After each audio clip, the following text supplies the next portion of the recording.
Well, hey guys, Thorzax here, and what I want to do today is I want to kind of get into a little bit of the segment on the 308 project, and what we're going to be focusing on today is the ammunition.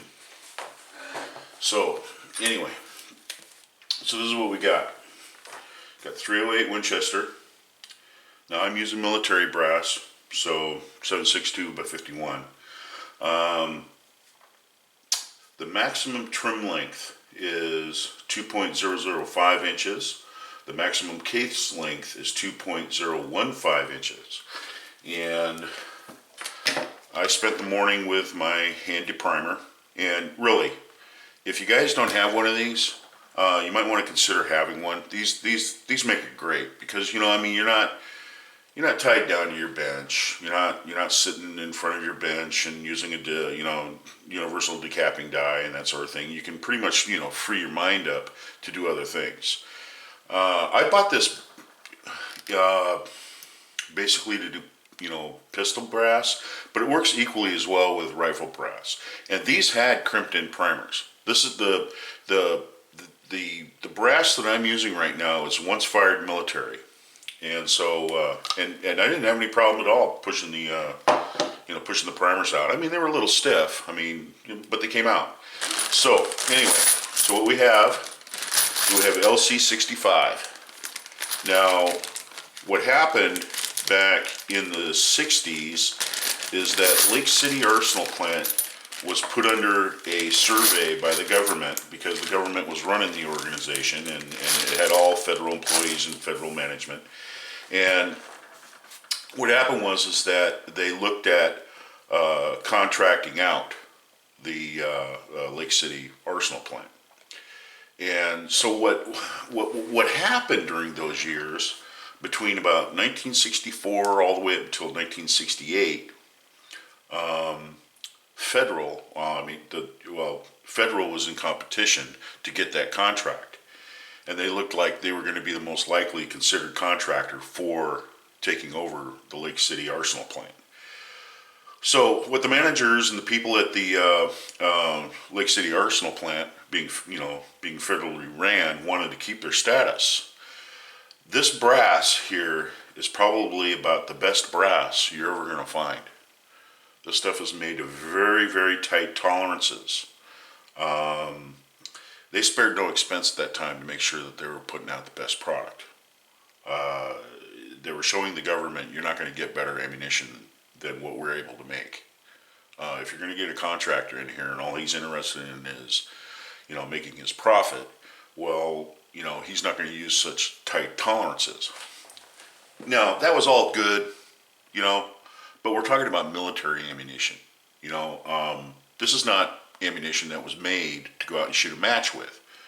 However, LC-64, LC-65, all the way up to LC-68, this stuff shoots M80 ball. It shoots like match ammo. I mean, you would not believe how accurate this ammunition is. It's very well made. This is very well made. I read an article one time about LC, and if this brass at that time was out of tolerances, then they would take the whole lot of brass and they would go ahead and reject it, and they would send it back, to have it melted back down, and then they would reform brass out of it. But they were really tweaking on their equipment and their tooling there to make sure that their tolerances were perfect. This is excellent brass. There's nothing wrong with it. Well, anyway, so what we're going to do is we're going to move on, guys. I still have to go ahead and remove the military, crimp. I have to go ahead and decrimp those, and I'm going to go ahead and clean them. But one thing I do want to do is I want to measure the overall length. Now, this is all once fired brass. It was fired in an M1A. So what I want to do is make sure that my caliper is on 0.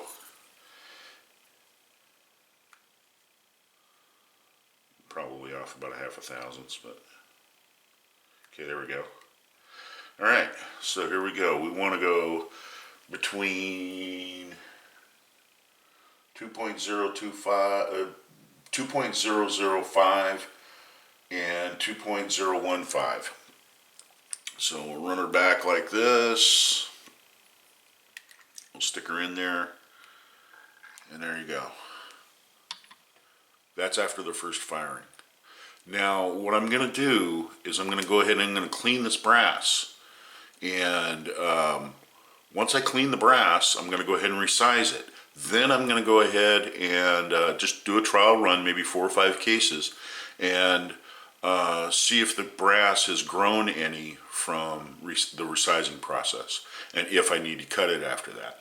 But as it stands right now, it looks like we've got an awful lot of leeway here that we're going to be able to play with and not have to trim the brass, which is great. Which I really do want to show you guys a technique that I use for trimming brass. It's a real time saver.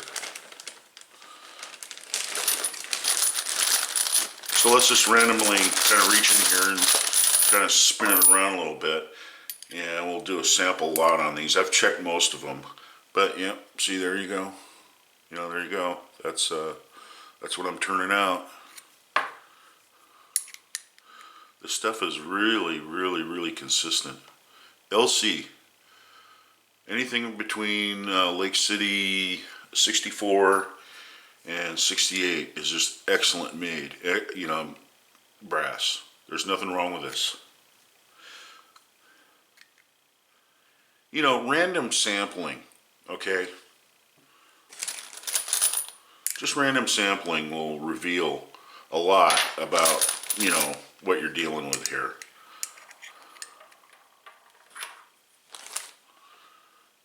Yeah, see?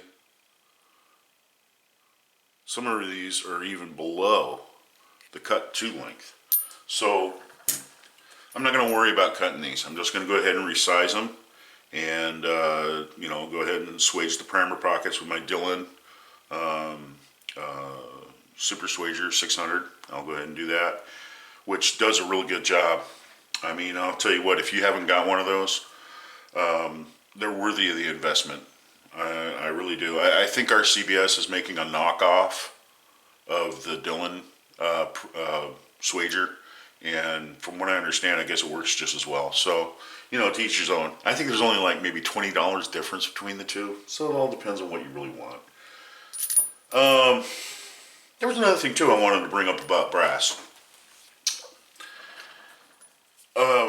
There are guys out there that will go ahead and go to a gunsmith, and they'll have the gunsmith go ahead and true the bolt face, you know, to make sure that it's flat.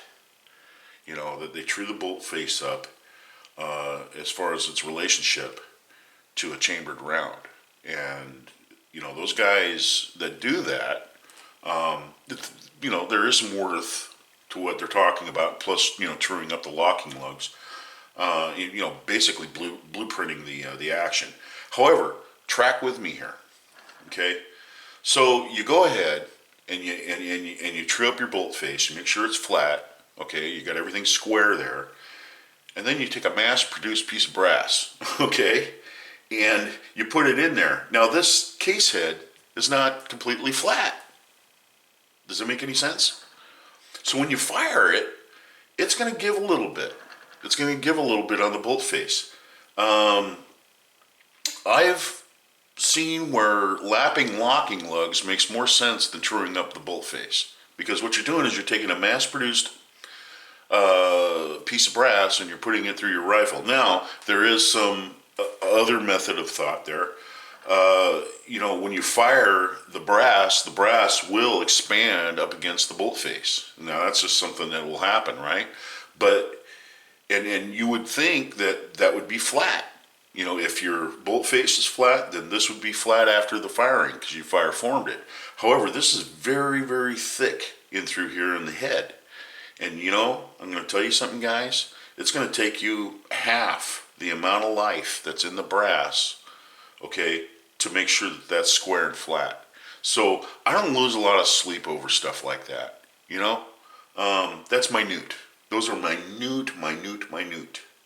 And, you have to kind of, stay in the parameters of sanity when you're looking at that.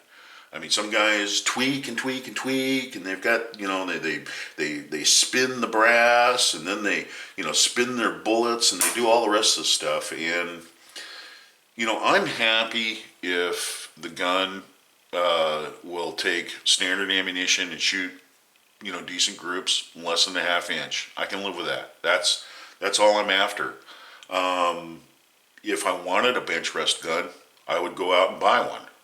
But the Remington 700 is just going to be a field grade gun, and I've done a few things to make it, shoot better. I've got a decent scope for it. I've got decent rings for it. I'm truing up the rings and the scope, with alignment with a bore for the focal plane.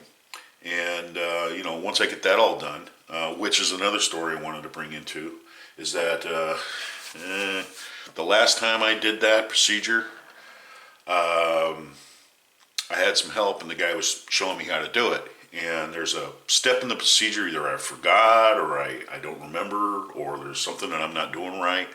But I had a problem with aligning that, okay, with my culminator. So I called the guy up, and the guy said, well, so what are you trying to do? And I said, doing this, that, and the other thing. He says, well, what are you doing right now? And I said, well, I'm getting ready to go to work. He says, well, just stop by the house with a rifle and just drop it off, and I'll take a look at it. So when I went over to his house, I went up there and knocked on the door, and he came to the door, and all he did was hold his hand out. And he said, give me the rifle, and then I'll give you a call. And that's it. I said, you're not telling me what I'm going to do wrong? What I've been doing wrong? And he says, I want you to think, Dave. That's what I want you to do. I don't necessarily want to fix your gun as much as I want you to think, okay? So go home and think, and I'll give you a call when it's ready, but go home and think. Think about this whole thing, about what you're doing and what you're not taking into consideration when you're setting this up. That's what I want you to do. So, guy's a great teacher. Guy's a great teacher, I'll tell you. Anybody who's going to make you think, okay, he's not going to give you the answer. He's going to make you think and use your brain. And that's what it's there for.